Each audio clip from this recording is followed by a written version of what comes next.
जब रामचरितमानस को जला दिया गया था और फाड़ दिया गया था।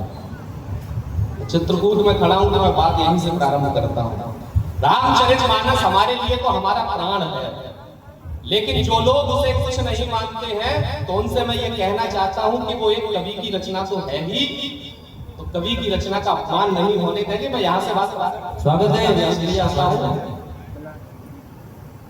कि नशा जो तेरे सर पर है, यदि आपके दिल का भी यही आक्रोश हो जो मेरे दिल में था, तो फिर उसे तालियों में बदलना कि नशा जो तेरे सर पर है वो सारा झाड़ दिया होता। नशा जो तेरे सर पर है वो सारा झाड़ दिया होता। तेरी छाती पर चढ़ करके खूंटा काट दिया होता। तेरी छाती पर चढ़ करके खूंटा काट दिया होता। और प्रभु राम की मर्यादा को लाभ नहीं सकते, वरना मानस के फटने से पहले तुझको फाड़ दिया होता।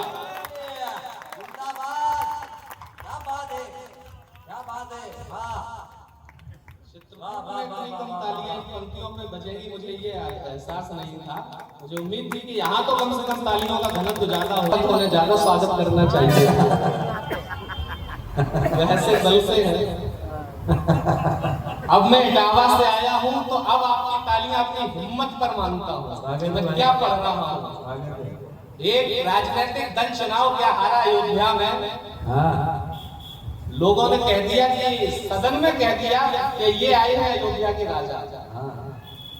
कोई मनुष्य अयोध्या का राजा हो सकता है, लेकिन जब एक व्यक्ति को सदन के अंदर, आप तो सदन में बैठे हैं, उसी सदन में जब कहा गया कि ये अयोध्या के राजा आए हैं, तब मैंने उस दिन जो 4 पंक्तियां लिखी, विधायक जी चले गए, नहीं उन्हें समर्पित करता, अब आप लोगों को समर्पित करता हूं। और मैं चाहता हूं, देखना चाहता हूं कितना आशीष आपका मिलता है कि कितनी चालें चले मंथरा कौशलपुर में विघटन की।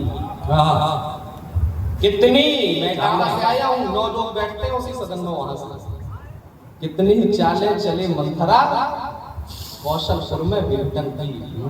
कैकेयी कितनी आस लगाए सिंहासन परिवर्तन की, भले आसुरी शक्ति लगे उनको निर्वासित करने में, पूरा जोर लगाए राघव को अपमानित करने में, किंतु समय का पहिया घूमेगा, ये सूरत बदलेगी।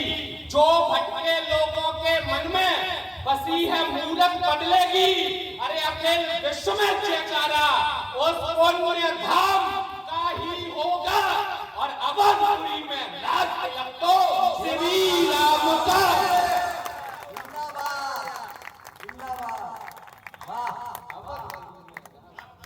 क्या कहते रोहित भाई, वाह वाह वाह वाह। अवधपुरी में राज तिलक तो केवल श्री राम का ही होगा। आइए मैं स्वागत है। सांसद जी बैठे हैं तो मुझे अपनी एक कविता की कुछ पंक्तियां याद आ गई, वो मैं जरूर पढ़ता हूँ। स्वागत है। कविता पढ़ना बहुत मुश्किल काम है। इस समय रचनाकार भी खेमों में बटे हुए हैं, इधर के हैं कुछ, उधर के हैं कुछ, उधर के हैं, सबके अपने अपने बात हैं और सबके अपने अपने हीरो हैं जो नेता हैं केवल। सच कहना बहुत मुश्किल है। सांसद जी सर्वश्रेष्ठ सांसद का पुरस्कार लेने के बाद भी सच बोलने का इनाम आपको क्या मिला, ये पूरा देश जानता है। एक और चमक है पैसे की, बस थोड़े से समझौते हैं। अगली पंक्ति आती चेतना मानती, मैं देखना चाहता हूँ कितने लोग कविता सुनने वाले यहाँ बैठे हैं। एक और चमक है पैसे की, बस थोड़े से समझौते हैं। हिंदी दिवस अपने पूर्वजों को याद करता हूँ कि एक और चमक है पैसे की, बस थोड़े से समझौते हैं। केवल थोड़ी रीढ़ झुका लो, राजभवन के न्योते हैं। केवल थोड़ी रीढ़ झुका दो, राजभवन के न्योते हैं। अरे भैया वाह वाह वाह। एक और चमक है पैसे की, बस थोड़े से समझौते हैं। केवल थोड़ी रीढ़ झुका लो, राजभवन के न्योते हैं।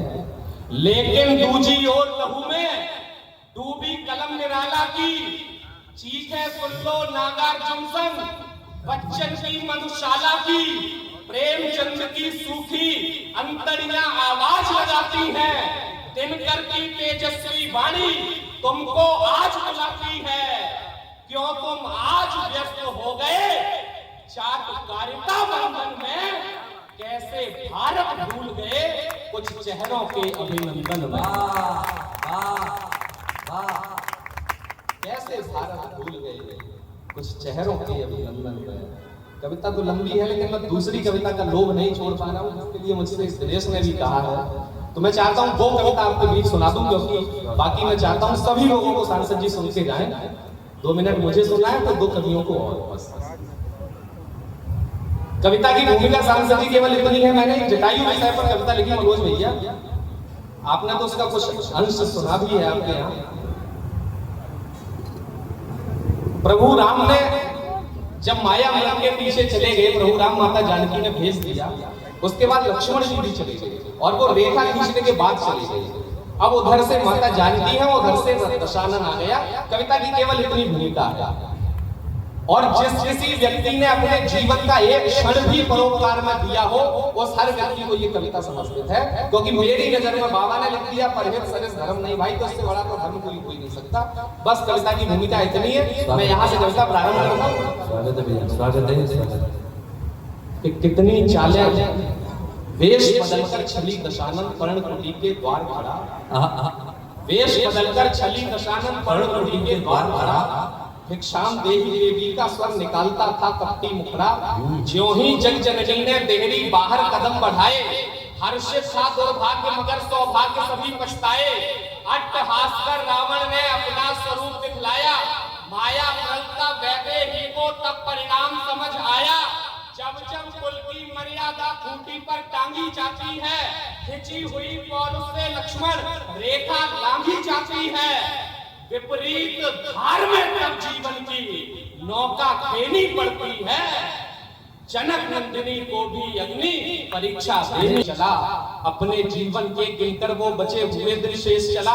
उधर जानकी के नयनों से बही अश्रु की धारा, अनुज सहे तब भेष राम को कातर स्वर में पुकारा। प्रभाहीन हो गया सूर्य, वनराज मौन बैठे थे, जलचर की क्रीड़ा से उठते साज मौन बैठे थे। पंचवटी ने भी अपनी संपूर्ण दिव्यता खोई थी, अश्रु नहीं छलके सीता के सारी प्रकृति रोई। अश्रु नहीं छलके सीता के सारी प्रकृति रोई थी। अब कविता का नायक इसमें आ रहा है कि विरह वेदना के शब्दों की ध्वनि कानों से टकराई, गिद्धराज सुन छिटक गए फिर नयन दृष्टि दौड़ाई। वाणी सुन पहचान गए श्री राघव की परिणीता को, देखा कैद में रावण की जब जनक नंदिनी सीता को, याद किया उस परम पिता को। गर्व करिए कि आपने भारतीय सनातन संस्कृति में जन्म लिया है। कुछ संस्कृतियां पड़ोस में हमने पिछले दिनों देखी जहां मां बहन बेटियों की बोलियां लगाई जाती हैं। एक हमारी ये संस्कृति है, मनुष्यों की तो बात छोड़िए, हमारी संस्कृति में पशु पक्षी कैसे हैं। अगर गिद्ध जटायु की ललकार आप तक पहुंच जाए तो अब तक की सबसे ज्यादा तालियां मैं इस पंडाल में देखना चाहता हूं कि विरह वेदना के शब्दों की ध्वनि कानों से टकराई, गिद्धराज सुन छिटक गए फिर नयन दृष्टि दौड़ाई। वाणी सुन पहचान गए श्री राघव की परिणीता को, देखा कैद में रावण की जब जनक नंदिनी सीता को, याद किया उस परम पिता को।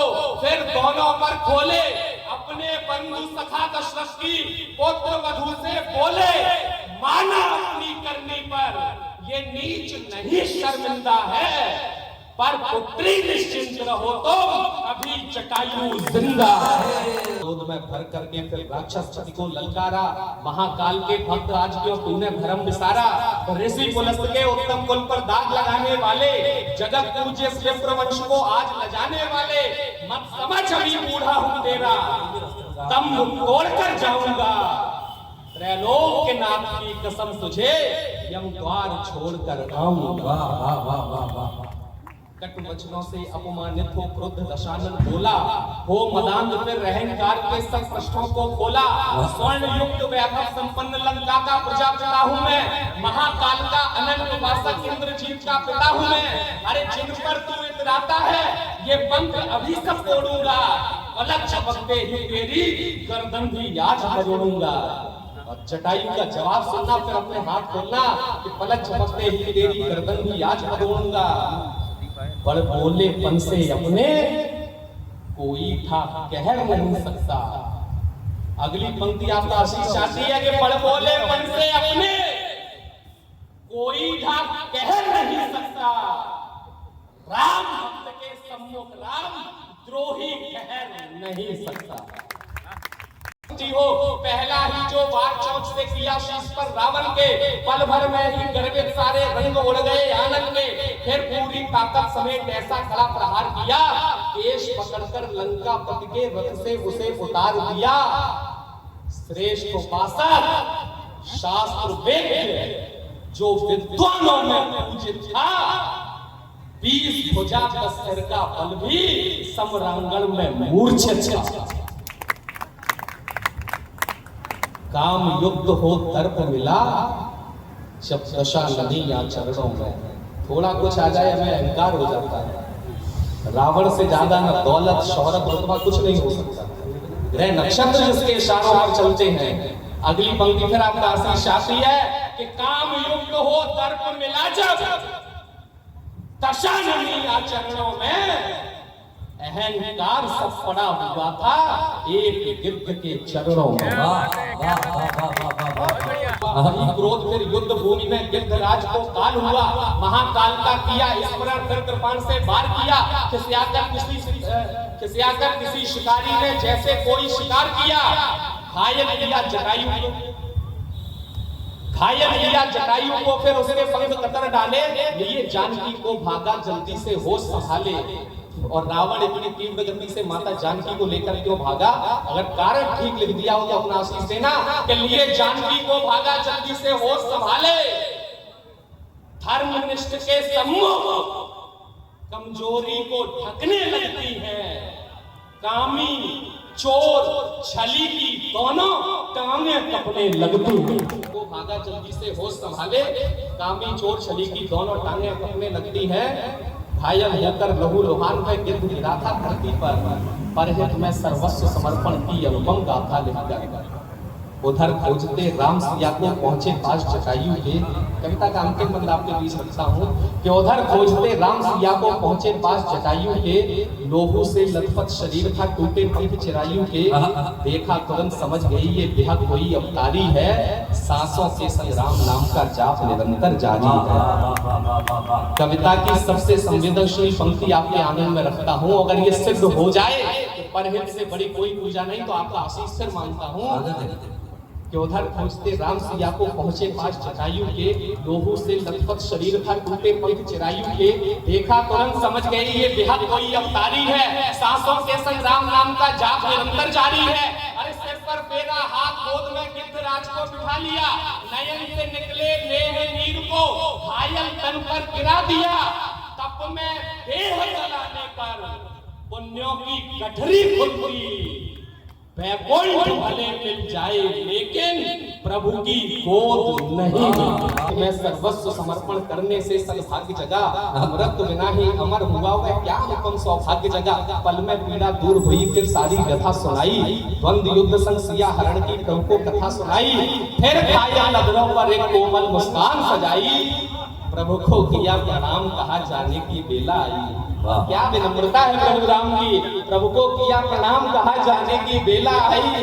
कहा राम ने तात धरा पर रुको अभी ना जाओ। कुछ अनुभव अपने जीवन के हमको भी बतलाओ। हंसकर बोला अरुण तनय, हंसकर बोला अरुण तनय, अब बातें नहीं बनाओ। भाव सागर पार करैया फिर से इसमें ना उलझाओ। अंत समय जो नाम राम का जिह्वा पर भर लेते हैं, कितने ही निकृष्ट कर्म पर मोक्ष प्राप्त कर लेते हैं। अरे जिन चरणों का ध्यान लगाया चरण सामने बैठे हैं। जिन चरणों का ध्यान लगाया चरण सामने बैठे हैं। श्रेष्ठ मानवी लीलाधर आचरण सामने बैठे हैं। अरे जिन पर जग बलिहारी है, क्षमिधाम सामने बैठे हैं। ब्रह्मांड प्रतीक्षारत जिनका, वे राम सामने बैठे।